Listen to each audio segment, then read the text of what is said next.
Hello and welcome to the Green Voice Podcast. I'm your host, Grant Ervin with S&B USA, coming to you from the Center for Media Innovation at Point Park University. Got my friend Wayne Gaines on controls. We had Anthony and Tanner out in the studio making sure that we're behaving properly. And today I got a great guest in Tony DeLuca from CGI. Tony, how are you? I'm good. Happy to be here today, Grant. Great to hear you. So you're a newbie to podcasts. We've established that. I'm a long-time listener of podcasts. It was the first time I'm actually on a podcast. Long-time listener, first-time caller. Exactly. Love the show. Standing guy. You know, those references. Yes. That's awesome. So we're excited to have you here. Before we dive into maybe this is a little bit about you, I guess. But you were just saying before we came on that you're a part of a couple of different cover bands. I am, yes. Tell me a little bit about that before you dive into your bio. I'm curious. So I've been a musician for a long time. Okay. And I've played in many different bands in the region. And right now I actually play in a Rolling Stones tribute band called Jumpin' Jack Flash. Wow, really? It's been around for a while. Okay. Yeah. And I play in another cover band called Walkin' Rosie that plays around the area at different venues and festivals and so forth. Even weddings sometimes. Even weddings? Yes. So are you a singer, instrument? Bass guitar, and I sing some backing vocals. Okay. Yeah. All right. So the Stones cover band, I'm a Stones fan. So tell me a little bit more about that one. Do you have all the covers, or do you go deep into the catalog? Or So we stick a lot to the hits. Sometimes we'll do something a little bit obscure, but the types of places we play, the people come out and they want to hear the hits of the Rolling Stones. So, we basically, play a lot of their catalog, but mostly everything that anybody would hear at one of our shows is probably something they've heard before. They're not typically going to hear a deep cut. Once in a while they will, though. So that you're getting like Satisfaction. Absolutely. Painted Black, kind of all the kind of standards. Yes. Right. Yeah, exactly. Can't always get what you want, things like that. Now, do you have a deep track that you kind of go to, or maybe an album that's your favorite? Well, once in a while we'll play some songs off of Some Girls that really haven't been played a whole lot and you don't hear a whole lot. Yeah. We actually play Mother's Little Helper, which my understanding is that's a song that the Rolling Stones have never played live. I never actually personally researched that, but somebody told me that. Really? Yeah, so I don't know if that's really a deep cut, but something a little different. And sometimes we'll play some things a little bit off the beaten path. Okay. Yeah. Do you have? I'm curious about this because so Mother's Little Helper, that's like 1960s circa. I think so. Yeah, 60s into 70s, maybe a little bit. What is it about the early 70s catalog that makes it so good? I think it's the sound. Or is that just my own personal preference? I think it's the sound. So, the Stones just put out a new album about a year ago called Hackney Diamonds. Yep. And I actually listened to the whole thing end to end just a couple weeks ago. And it sounds to me like that throwback a little bit. It has some modern flair to it, but it sounds more like that 60s, 70s sound to me a little bit. Okay. And I don't know what it is. I don't know if it's the way that the songs are written or the songs are recorded, but there's just something about that sound, definitely. Yeah, there's that period, you have like Exile on Main Street. And, yeah, that's a great album. It's just like the complete album. Are just like so good. And it's like song after song. And you're like, and you miss a lot that doesn't get played on the radio, I think. Right. Yes. Yeah. Especially these days, because it's tough. There's the radio stations, play what they play. And I think a lot of people don't always listen to radio. They're maybe listening to Sirius or listening to just what they like. Mm-hmm. So you kind of have to get that reach out there. Just like this Hackney Diamonds album, I don't know if I'm going to hear much of that too many places other than where I go look for it myself. Which is kind of interesting too in that music space. Like you have stuff that, Stones are still touring and playing live and everything, which is amazing in its own right. Is. But that you miss because it's like after a certain window, right? So Hackney Diamonds is like a really great example of that. They continue to produce music, Yeah, they do. But it's not necessarily part of like the public catalog, if you will. Right. Yeah, it's probably not going to reach the popularity as it did in the past. So quick advertisement, then we'll get to the crux of the show. But where can folks see you guys play? So the Jumpin' Jack Flash, we play a few shows a year. The band's been around for over 20 years. Okay. We're playing at the Honey Bar in Deep Creek, Maryland in a couple weeks. Okay. Actually, Halloween night, we're playing at Moondogs, which is in Blawnox. Yes. Yeah. Okay. Yeah. That's an institution. Like it is. Yeah. So amazing. Well, not to get us too far off the track, but tell us a little bit about yourself and kind of your career trajectory. And then I want to dive into a little bit about CGI and kind of the work that you guys do. But tell me a little bit about kind of your role and kind of how you got to where you are. Okay, sure. So at CGI, I'm a director of consulting services, which basically I manage a portfolio of projects. And these projects are software based. Most of my projects are actually in the banking space right now. And my background is in software development. So I have a computer science degree from the University of Pittsburgh, from several years ago. Okay. And I Hail spent to Pitt. Hail to Pitt, absolutely. Yeah. And I actually still do a lot with the University of Pittsburgh today. Nice. I sit on a few academic boards there and do some things with them, and it's a lot of fun. But after that, I spent some time in the printing industry. I was actually in the printing industry for about 13, 14 years altogether at a printing software company. Spent a little bit of time in healthcare, which was probably the most fun I had in my career. I thought that was a really, really cool space to be in, and we were doing some automation at the time. It was really neat. And I've spent a lot of time in finance and also spent some time in data cloud storage as well. Okay, fascinating. And then what brings you to CGI? So I started at CGI about 10 years ago. I actually started at a Pittsburgh-based company called Summa Technologies, and we merged into CGI in about 2017. Summa was a smaller company. We weren't necessarily totally local. We had some things outside of Pittsburgh. I think we had maybe 250 or 300 people when we merged into CGI. And then CGI comes in, and of course, it's a global company, publicly traded. There's a lot of different things, going on there. Sure. And, we continued to do, what we were doing at Summa into CGI. And, we still do a lot of things like that today, but obviously with a lot further reach, a lot of resources that we can draw upon worldwide. There's seldom anything that anybody comes and talks to us about that I can't find somebody in the company that's an expert or knows an expert or has some knowledge of what's going on there. Interesting. So tell us about CGI. What is the company? What are the services and kind of industries that you serve? Sure. So CGI is like I said, it's a global consulting company, and Wayne and I were talking about the what it stands for, and it actually doesn't stand for anything. Okay. It's CGI. At one point, the company's French Canadian. Actually, the headquarters are in Montreal, Canada. Okay. And there was a meaning, originally, but really it's just our brand, CGI. We're in about I think 11 or 12 different verticals. Okay. Wow. Including banking, retail. We do a lot of federal government work as well as local and state government work, and many different industries, including like life sciences.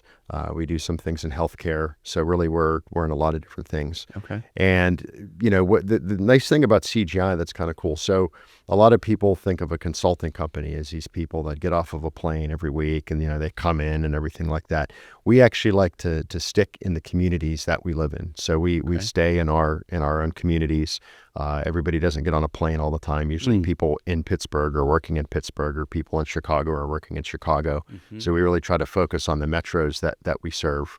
And, we're a technology company. A lot of that is software development. A lot of that technology is software development. It's not always limited to that. There could be other things that we do as well around technology. But we have experts worldwide, both here, overseas, and we take that expertise and we help our clients solve their problems, maybe help them, build what they're already building anyway, or sometimes we take things and do them on, on our own. Okay. And sometimes we do things like managed services. A company will come to us and say, "Hey, I don't want to take care of supporting this application. Can you do that for us?" And we do those types of things as well. Can you break down an example? Either let's take financial services, for example. You mentioned that earlier. Like, what is a typical kind of consulting application look like for CGI? Walk through that process for us a little bit. So I'm trying to think of. So I'll give one scenario. There's a lot of different scenarios. Sure, because a lot of 11 plus verticals that'll do. Yeah, a typical thing we see is somebody comes to us and says, "Hey, we have this problem that we need to solve, and we want to build a software solution to solve it." Sometimes it's time-based because it'll be, oh, and by the way, there's this regulation that's going to kick in 6 months, a year from now, or 6 months, and maybe we should have started this already, type of thing. And we really need your help. Yeah. And we always like to start with understanding the problem. Sure. Often we'll hold workshops with our clients. I'm actually working today on setting one of those up with one of my clients in a few weeks to talk about a new problem that they have and how we can solve that. And we do a lot of work goes into these workshops, or we try to learn about the problem in advance, so we can go in and we can actually work with them on hearing more about the problem, maybe coming to the table with some of our own thought leadership. We try to bring in a lot of experts that we have in the industry, and then eventually we work with them to come up with a plan. Okay, we're gonna build the software. Sometimes they're doing part of it, sometimes we're doing part of it. And, we typically, go through a project, and once that project's done and delivered, sometimes we continue to work with them on supporting the product, or sometimes there'll be additional work to be done after, maybe some other features that want to be added. Software is always changing. Sure. And I don't know how many people listen to this podcast are really into software, but there's this agile software development thing that everybody talks about. Okay. And it's the idea where people don't necessarily always know what they want to build up front. They have an idea of the problem they want to solve and what the solution might look like, but they don't know the details. So as time goes on, things change, evolve, and change. Yes. And that's the type of thing that we do is we work with them on that to build them what they need in the end. It's curious, like when you think about some of these challenges that businesses are proposing to you, how often, or is there a balance between it being a human challenge, either in terms of like people personalities or just capacity, and a physical technology challenge, i.e. like widget A won't talk to widget B, or whatever the case may be?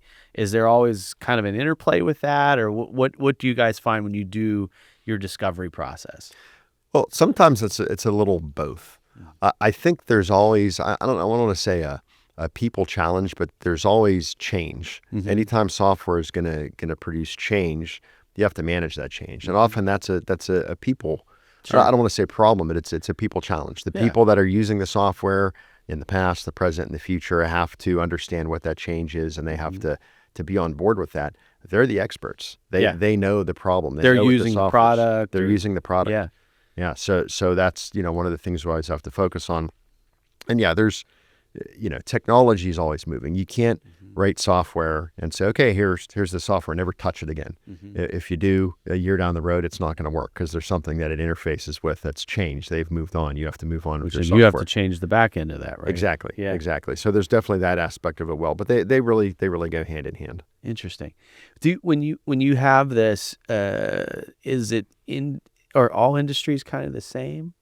You mentioned healthcare or finance, or like, is there a certain amount of like in the discovery process or the tools that you're developing as a consulting company, does it change by sector, or is it kind of more common, a common thread that's shared throughout? Well, some industries are more regulated than others. I would say that's the big difference. Finance. Yeah, healthcare, finance. Depending, what country you're doing work in, things could be a little different. So I'd say there's definitely a way. There's certainly a least common denominator. You can say everything's the same. Yeah. Like one of the things I always go into with everything is I know, I'm talking to my clients. They're talking about how they want something to be. I know, their minds can change, and maybe once we actually show them something, they might change their mind a little bit. And I think that's something you see in a lot of different industries. It's just how people use the product, the software product. But, different industries, like I said, there's certain things, there's regulations that are different. Certainly if you're doing work for something in government, whether it's the federal government or state government, there's a little difference between that and actually doing something in the commercial sector as well. And the clients and the approach is always the same, though. Like, you guys are putting the client first, which is one of the kind of the core tenets of the companies, right? Right. So we actually have a framework. We have a management framework, and everything runs through that. And there's different nuances of it that we use depending on the situation with our clients. So we do have that core at our center in our management framework that we use to deliver everything that we do. That's actually one of our strengths, and one of the cornerstones of that, like I mentioned, is we work in the communities that we live in. So we're not always getting on and off planes and so forth. Which is really critical, because then you have your consulting teams are of and by the community, right? So they know a lot of the the local nuances or communication cues, or I would imagine it builds a lot of rapport with your clients that way. Definitely. I know I really like when I talk to my clients being able to relate to them.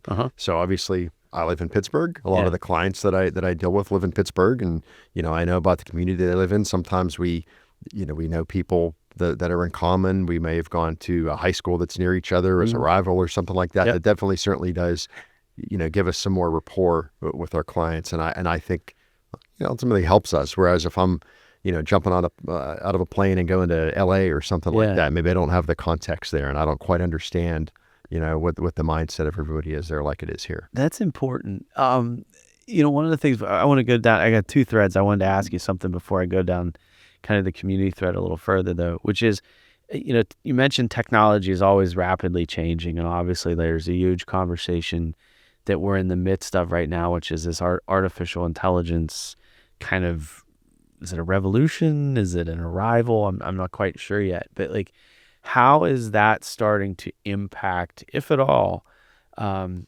of the business of software development and the way that you guys are operating? Right. So that's a great question. And so first of all, artificial intelligence is not new. Yeah. It's been something that's been around since, I think, 1949 or something I read. And but what's different about it now, in the last couple of years, you have these generative AI tools like ChatGPT.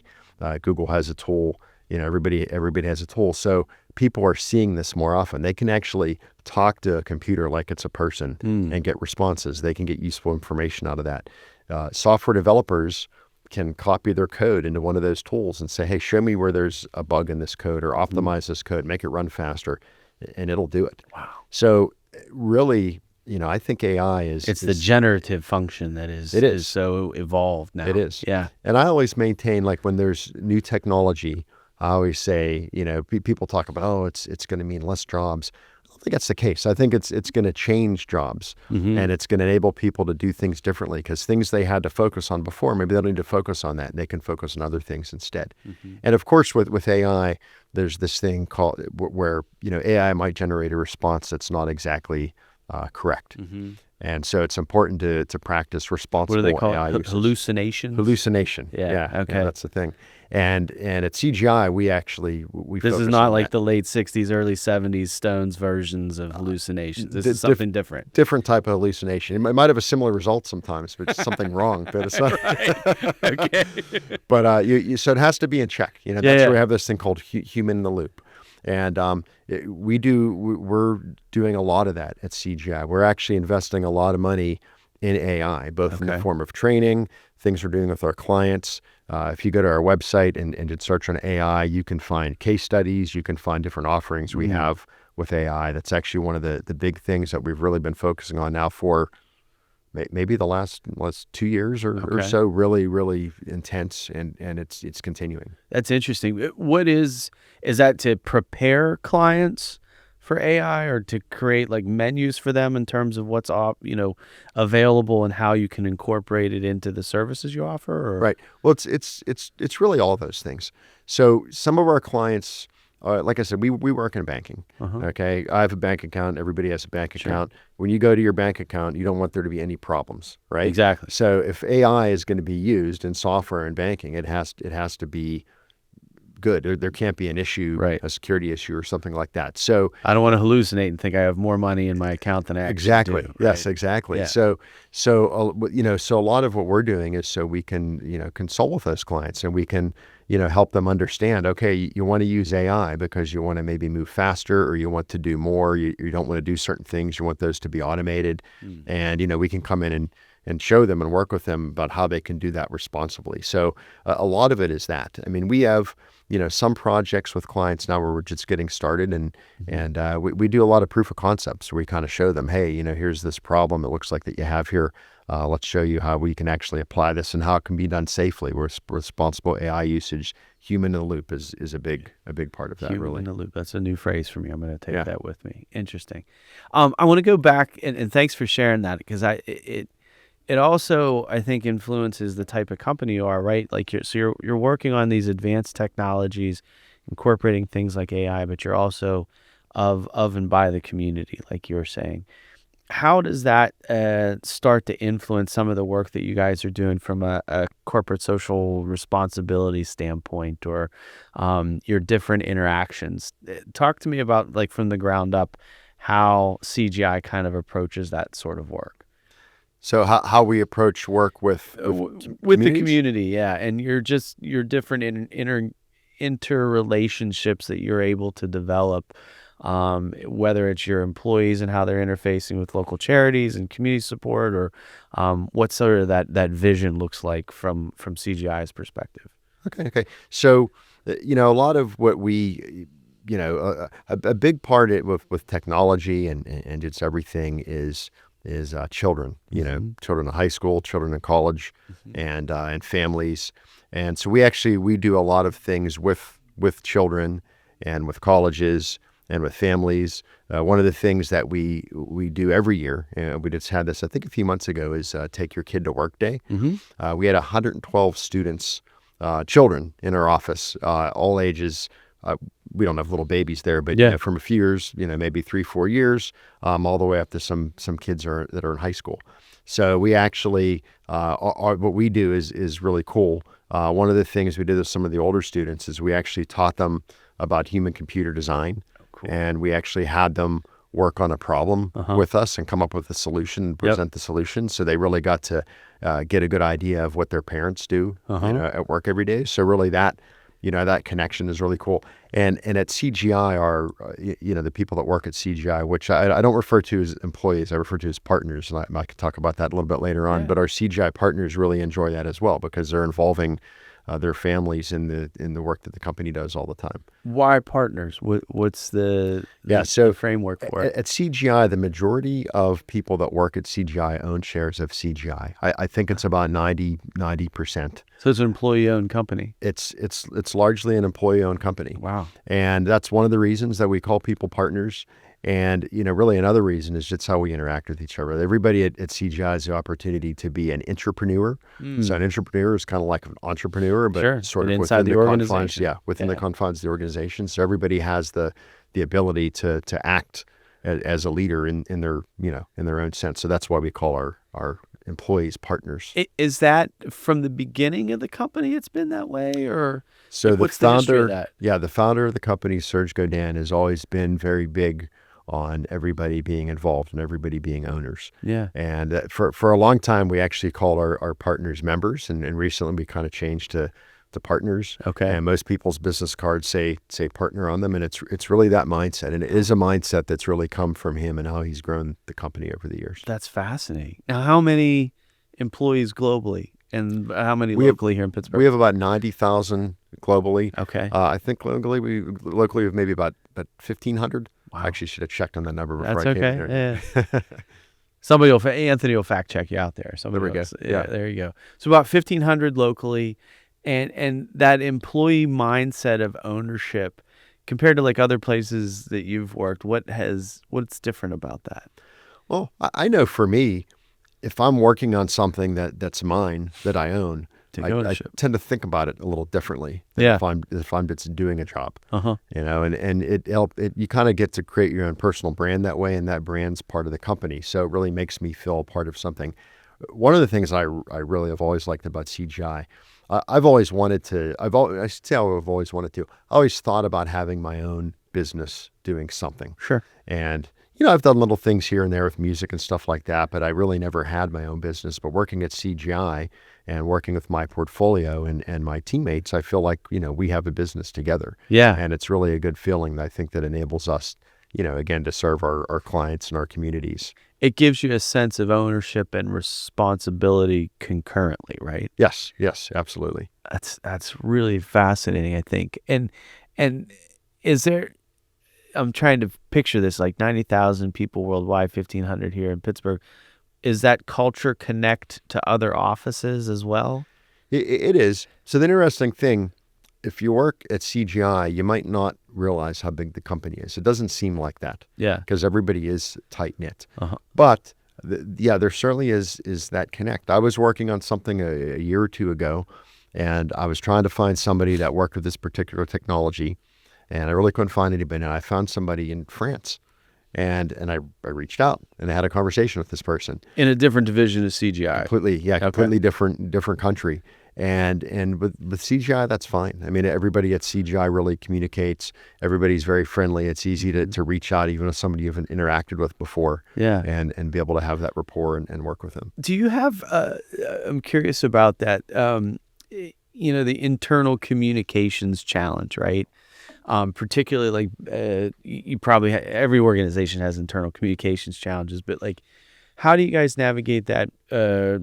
Let's take like locally and then also globally. Like, how were you able to identify this person that had kind of the skill set that would be able to, help you out with a project here in Pittsburgh and he's in France? Right. So we have an intranet at CGI that's constantly being upgraded and things added to it. So you can go search there for different things, and sometimes that leads to people. Like probably most companies in the world, we rely a lot on email, and we also, Microsoft Teams is the big productivity tool that I guess we've been using for maybe 4 years now. Yep. And there's different channels in there that you can join, kind of like pub sub type of things. What happened to Skype? So Skype just got shut down a few weeks ago. Yeah.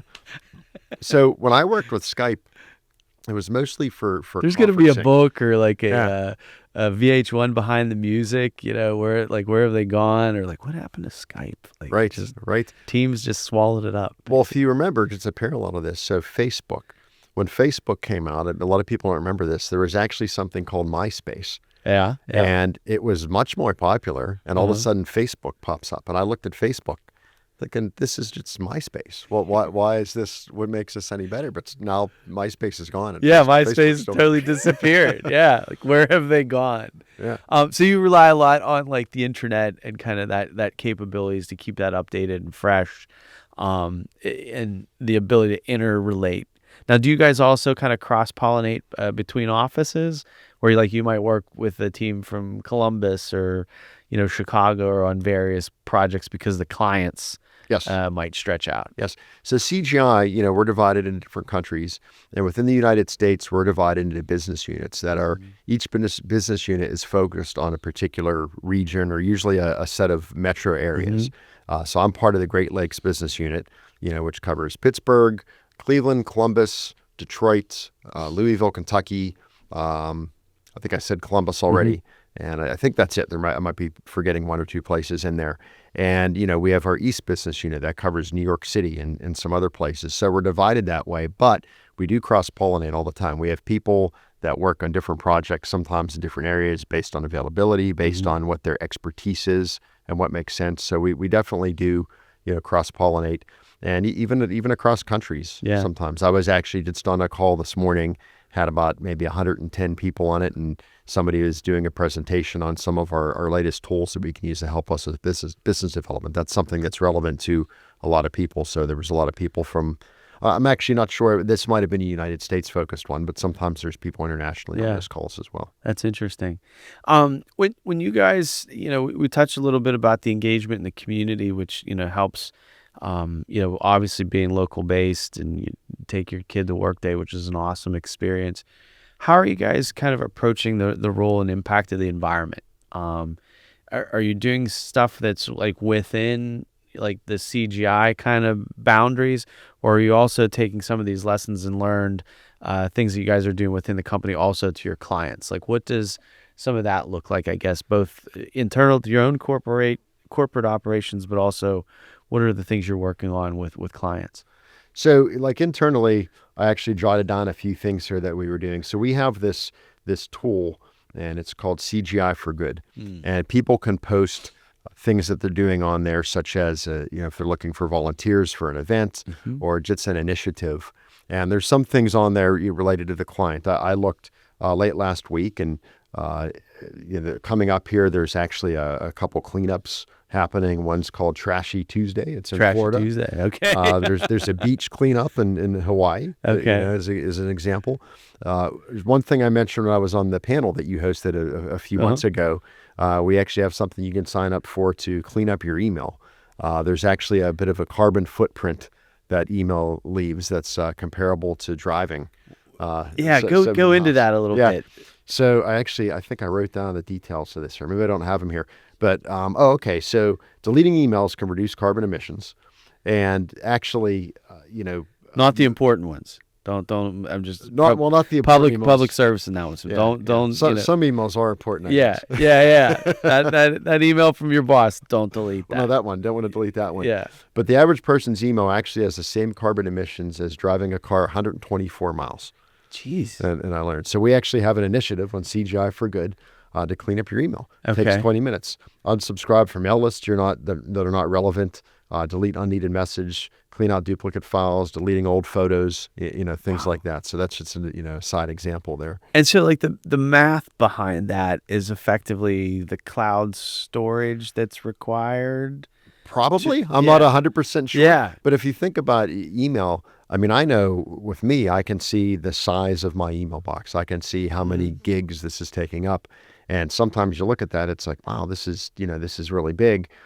Probably because, I tend to keep a lot of email. That email kind of turns into like a file chest. But how many of those emails am I really going to go back and look at again? Probably a very small percentage. Just like the file cabinet. Exactly. Like you're not going back into the file cabinet. Yeah, that file cabinet sits there and someday somebody throws everything out because everything here is 20 years old. We can throw this out now. Yeah, like it's past its useful life. Yeah. It's a funny story about that. My brother, Pat, he was left Pittsburgh, did a tour in California, came back to work. He worked for a division of Westinghouse when he was here in Pittsburgh to set this up a little bit, and then ended up kind of doing a couple tours in California, and then ends up with a company that was acquired by sold by Westinghouse and acquired by a St. Louis firm.